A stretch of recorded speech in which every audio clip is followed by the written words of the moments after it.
Olá, tudo bem? Seja muito bem-vindo, seja bem-vinda ao canal O que Falta Ser Dito.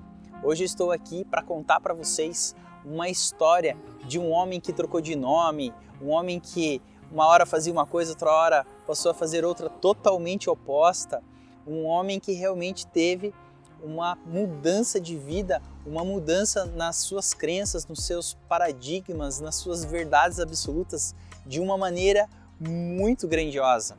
E ele traz muitas lições de vida por ter tido essas mudanças de posicionamento. Mas antes de contar a história deste homem, eu gostaria de pedir para você fazer um pequeno favor para mim, mas que tem um valor muito grande, que é curtir esse vídeo. Talvez você não esteja logado, isso vai gerar uma dificuldade, mas se possível, logue com a sua conta no YouTube e curta o vídeo para ajudar ele a ir mais longe. Vamos lá então. A história que eu vou contar para vocês hoje aqui é a história de Paulo. Mas antes dele se chamar Paulo, ele se chamava Saulo. E como que essa mudança aconteceu? Ele tinha uma dupla cidadania. Ele era judeu, ele era fariseu, mas ele também tinha, na época, os privilégios de ser um cidadão romano. Ele viveu poucos anos depois de Jesus Cristo ter vindo a este mundo. Ele não chegou a ter contato físico com Jesus, apesar de ter tido uma situação bem interessante em que ele viu Jesus. E como que isso aconteceu? Como assim? Não teve contato com Jesus e ao mesmo tempo ele pôde ver Jesus. Paulo, antes de se tornar Paulo, quando ele se chamava Saulo, ele perseguia as pessoas que acreditavam em Jesus. E ele fazia isso de uma maneira muito intensa e nas regras, nas leis da época, eles tinham até mesmo permissão para matar pessoas que acreditavam em Jesus como Filho de Deus. E isso era algo que era praticado por ele o tempo todo. Ele acreditava muito que isso estava certo e ele fazia isso de uma maneira muito bruta, vamos dizer assim. Aí o que aconteceu? Em um determinado dia, ele ficou cego. Ele não pôde mais enxergar e aconteceu algo muito milagroso que fez com que Paulo pudesse voltar a enxergar. Eu não vou contar a história para vocês em detalhes, porque eu estou fazendo um resumão aqui, porque a história de Paulo em si, como ele se tornou Paulo e deixou de ser Saulo, não é o que interessa hoje.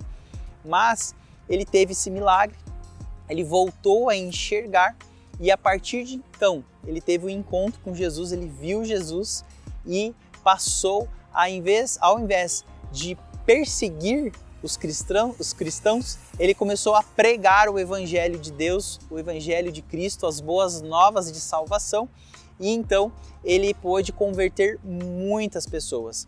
Ele foi o principal responsável de tirar a mensagem de pregação ali daquele núcleo onde ela foi inserida, onde Jesus viveu, e expandi-la por toda a Ásia.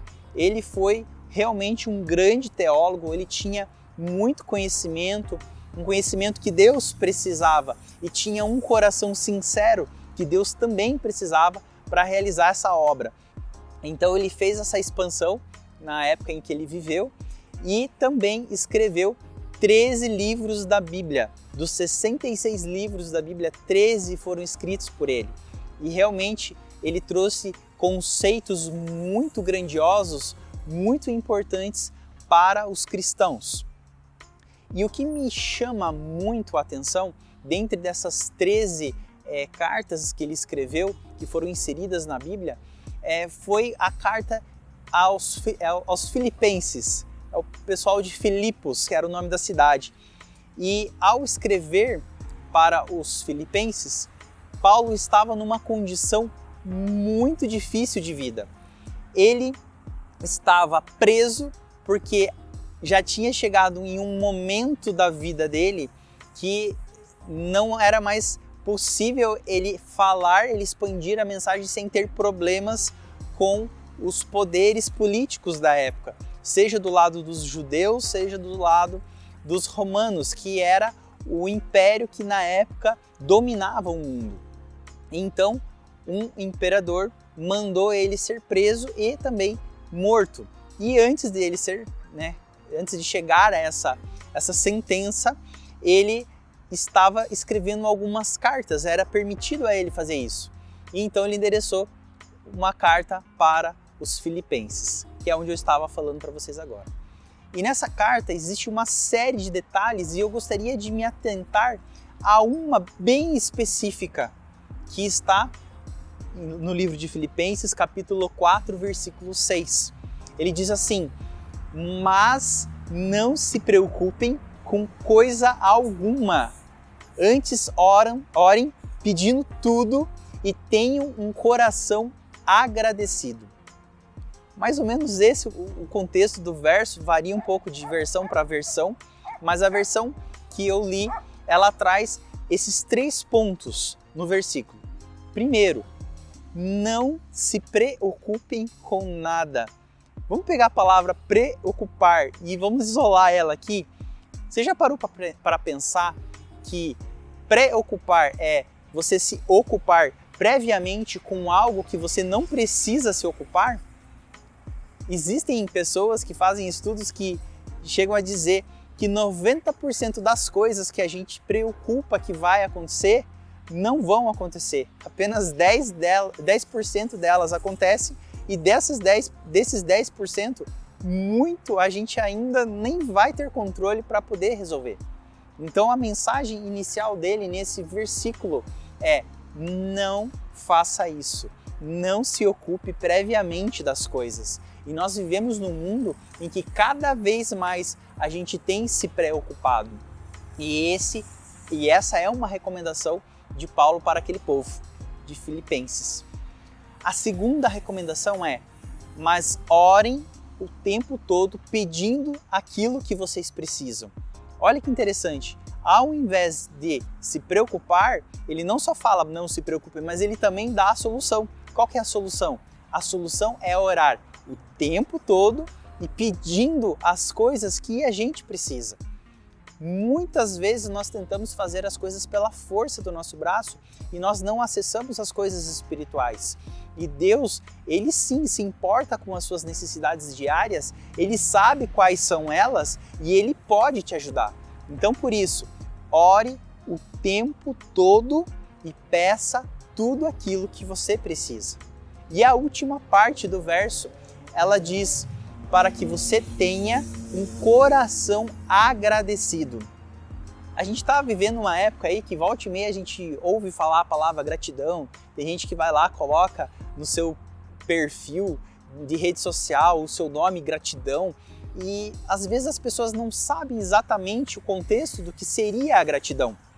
E Paulo fala nesse versículo, na terceira etapa do versículo, para que a gente tenha um coração agradecido. O que seria coração agradecido? Pare para pensar. Paulo estava na prisão, esperando a sua morte, e ele estava mandando uma carta para um povo dizendo para que eles tivessem um coração agradecido. Então, o coração agradecido, ele é algo que traz gratidão o tempo todo. Não é só quando acontece algo bom. Pedi algo, Deus atendeu, agora eu estou feliz, eu estou agradecido. Não é isso. É o tempo todo tem um coração agradecido. É um estilo de vida. Viver sempre olhando o lado bom das coisas e conseguindo trazer aprendizados e chegar sempre à conclusão de que Deus está no controle de tudo e que Ele sabe o que é melhor para você, Ele sabe o tempo de cada coisa acontecer, Ele sabe se não deve acontecer, Ele sabe se você precisa esperar, se o silêncio precisa acontecer por um período, tudo Ele sabe. Mas independente do que aconteça, você só vai ter o coração agradecido se você confiar que Ele está no controle da sua vida e que você já entregou a sua vida para Ele. Então hoje eu venho aqui te fazer um convite. Entregue o seu coração para Deus. Seja grato o tempo todo e confie que tudo Ele vai atender, tudo que você precisa, Ele vai te atender. Temos esse acordo, temos esse combinado? Vou ficar muito feliz se você fizer esse acordo comigo. E se você fizer esse acordo de verdade, você vai entrar nos comentários desse vídeo e você vai escrever assim: eu tenho um coração agradecido. Combinado? Então esse é o segundo desafio que eu coloco você para fazer. O primeiro era curtir o vídeo. O segundo, coloque nos comentários: eu tenho um coração agradecido. E o terceiro que eu vou pedir para você é: se você ainda não está inscrito nesse canal, procura aí o botãozinho de se inscreve no canal. E mais um desafio, e o último desafio que eu coloco para você é: compartilhe essa mensagem com alguém que você pensou que precisa ouvir isso daqui. Então vai lá, pensa em 1, 2, 5, 10 pessoas, compartilhe esse vídeo, não deixa ele ficar parado em você. Comece a colocar o seu coração como um coração agradecido através de atos, não apenas sentimentos, mas comece a agir. Oração ela pode ser separada na nossa língua portuguesa em orar e ação. Então comece a agir, comece a ter ação, não apenas orar no sentido de pedir, mas também comece a realizar. Esse é o meu pedido para você. Peço que Deus te abençoe, te guarde, te ilumine nessa semana e até a próxima semana, às 6 horas da manhã de segunda-feira, quando ficará pronto mais um vídeo do canal O Que Falta Ser Dito.